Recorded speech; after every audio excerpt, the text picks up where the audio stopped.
निधि का नेचर बचपन से ही शर्मिला था। वो ना ज्यादा लोगों से बात करना पसंद करती और ना ही ज्यादा मिलना जुलना। निधि, ये पैसे ले जरा और बाजार से चीनी तो ले आ। नहीं माँ, मैं नहीं जाऊंगी, मुझे शर्म आती है, आप ही चले जाओ ना। अरे पता नहीं क्या करेगी ये लड़की, जीवन में कभी कुछ किया ही नहीं सिवाय पढ़ाई और घर के कामों के। इसकी शादी भी आसपास ही कहीं करवा दो, दूर जाकर इसका गुजारा कैसे होगा। निधि सुनती सबकी, समझती भी, लेकिन चुप करके रह जाती। एक दिन पिता के दोस्त अपने परिवार के साथ निधि के घर खाने पर आते हैं। उनकी बेटी बहुत ही स्मार्ट होती है। निधि बेटा, वीणा के साथ बात करो, देखो अंकल की बेटी भी आई है उनके साथ। निधि वीणा के साथ वहीं बैठ जाती है। चलो ना अंदर चलते हैं, यहाँ कहाँ बड़े लोगों के बीच बैठे। निधि माँ की तरफ देखती है और अंदर चली जाती है। वैसे मैंने ना अपना चैनल खोला है, तुम सब्सक्राइब करना उसमें। मैं ना ब्यूटी और फैशन की बात करती हूँ, ये देखो। ओह, इतने सारे लोगों के सामने तुम कैसे इतना बोल लेती हो? मुझे तो बहुत शर्म आती है। अरे शर्म कैसी? खैर, सीधी सादी सी निधि, उसकी शादी हो जाती है राकेश से। राकेश एक स्मार्ट लड़का था, उसे घूमना फिरना पसंद था, लेकिन निधि का शर्मिला व्यवहार वो समझ जाता है। अरे निधि, घर से बाहर क्यों नहीं निकलती? लोगों से मिला जुला करो, तभी तो पता चलेगा ना कि दुनिया कैसी है। क्या करना है पता करके? शादी से पहले पापा और अब आप। ठीक है ना, मुझे ज्यादा दुनियादारी में नहीं पड़ना। निधि की जिंदगी ठीक ठाक चल रही थी। उसके 2 लड़के होते हैं, दोनों को वो पढ़ाती लिखाती, उनका ख्याल रखती।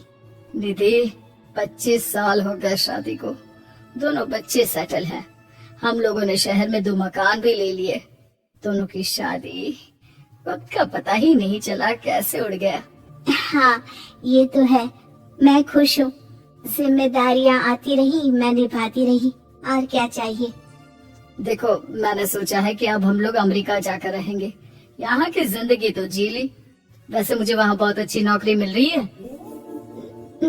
मैं कैसे चलूंगी, मुझे वहाँ का कुछ नहीं पता। आप तो जानते हैं ना कि मैं घर से बाहर ही कम निकलती हूँ। अरे तो क्या हुआ, वहाँ भी घर में ही रहना है ना, मैं हूँ ना, नौकरी करूँगा। निधि मान जाती है और पति के साथ अमेरिका चली जाती है। माँ, तुम्हारी बहू को बच्चा होने वाला है, तो क्या तुम 2 महीने के लिए यहाँ आ सकती हो? मुझे तुम्हारी बहुत जरूरत है, मैं टिकट भेज देता हूँ। हाँ हाँ, ये तो बहुत खुशी की बात है। मेरा भी मन सबसे मिलने का कर रहा था, पर क्या माँ? पर अब मैं आऊंगी कैसे? पापा से बात करती हूँ। देखो माँ, प्लीज बहाना मत बनाना, तुम जानती हो ना इस वक्त में मैं किसी पर भरोसा नहीं कर सकता हूँ। निधि पति को सारी बात बताती है। क्या आप भी चलेंगे? निधि, आने जाने में बड़ा खर्च हो जाएगा, ऊपर से मुझे यहाँ छुट्टी नहीं मिलेगी। बहू पर वक्त ऐसा है कि तुमको तो जाना ही पड़ेगा। मैं अकेले दुकान तक तो नहीं जा पाती, इतनी दूर भारत कैसे जाऊंगी, मुझसे नहीं होगा। लेकिन सबके कहने पर निधि को जाना ही पड़ता है। एयरपोर्ट में घबराई निधि एक मुसाफिर से कहती है, मैं ना भारत जा रही हूँ, दिल्ली जाने वाली फ्लाइट। सब मिलकर निधि की मदद करते हैं और फाइनली निधि भारत पहुँच जाती है, जहाँ बेटा उन्हें घर ले आता है। वाह माँ जी, यहाँ तो मैं भोपाल तक नहीं जा पाती, आप अमेरिका से आ गई। भाई चालाकी तो औरतों में होनी ही चाहिए, यहाँ हम बुद्धू के बुद्धू रह गए। निधि इतनी दूर और लंबा सफर करके थक जाती है, वो चुपचाप बैठ जाती है। बैठना नहीं है माँ जी, बच्चा पकड़ना है, ये लीजिए। और हाँ, घर का काम तो मैं करूँगी नहीं, जानती है ना शरीर कच्चा सा है, तो मुन्नी को सुलाकर कुछ बना लीजिएगा। निधि को बहू का व्यवहार बहुत बुरा लगता है।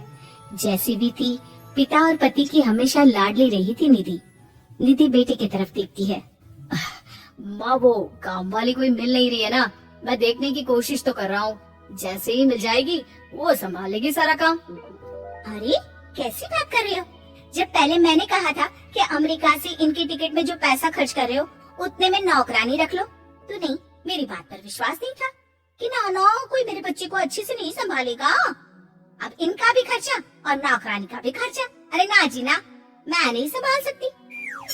निधि जैसे तैसे 2 महीने रहकर वापस अमेरिका चली जाती है, लेकिन वहां जाते ही जैसे राकेश उसे देखता है उसके गले लग जाता है। ये क्या हालत बना रखी है निधि, कैसी लग रही हो? खाना नहीं खाती थी क्या? क्या हो गया?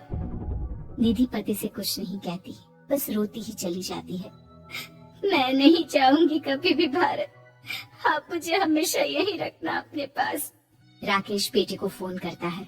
तुम्हारी माँ की जो दुर्दशा करके तुमने भेजा है ना, मुझे पता होता तो मैं अपनी बीवी को कभी तुम्हारे पास नहीं भेजता। पापा, आप तो रीना का नेचर जानते हैं ना, वो माँ पर हावी रहती थी। अब मैं तो ऑफिस चला जाता था, वो माँ पर जुल्म करती है और माँ भी इतनी सीधी है कि चुपचाप सहती रही। मुझे माफ कर दीजिए पिताजी। खैर, राकेश कहता भी क्या, प्यार दुलार के साथ अपनी निधि को संभालने में लग जाता है। लेकिन कहते ना, वक्त हमेशा एक सा नहीं रहता। अमेरिका में ही राकेश की मृत्यु हो जाती है और निधि अकेली रह जाती है। बड़ा बेटा कहता है, माँ भारत चलो ना, हम लोग साथ रहेंगे। निधि को जैसे ही वो सब सीन्स याद आते हैं वो परेशान हो जाती है। समझ में नहीं आता कि पति के बिना अब जीवन कैसे चलाएगी। मैंने सारा जीवन घर का काम किया, घर देखा और जिंदगी चलाई, लेकिन जिस घर में रही सबने प्यार दिया, मैं वहां नहीं जाना चाहती। तभी राकेश जिस कंपनी में काम करता था उसका मालिक निधि के घर आता है। वो भी भारतीय ही होता है। दीदी, राकेश ने आपके बारे में बताया था। जब से आप भारत से लौटी थी उसे आपकी बहुत चिंता रहती थी, इसलिए उसने मुझसे कहा था कि कभी अगर वो ना रहे तो मैं आपको ये पैसे दे दूं। और हाँ, हम लोगों की कंपनी में आपके लिए नौकरी भी है। निधि पति के पैसे देकर मन में तसल्ली करती है और नौकरी के लिए हाँ कर देती है। अरे पागल है क्या माँ, कैसे नौकरी करोगी? ये अमेरिका है, दिल्ली नहीं। वहाँ तो तुम घर से निकल भी नहीं पाती थी, यहाँ कैसे?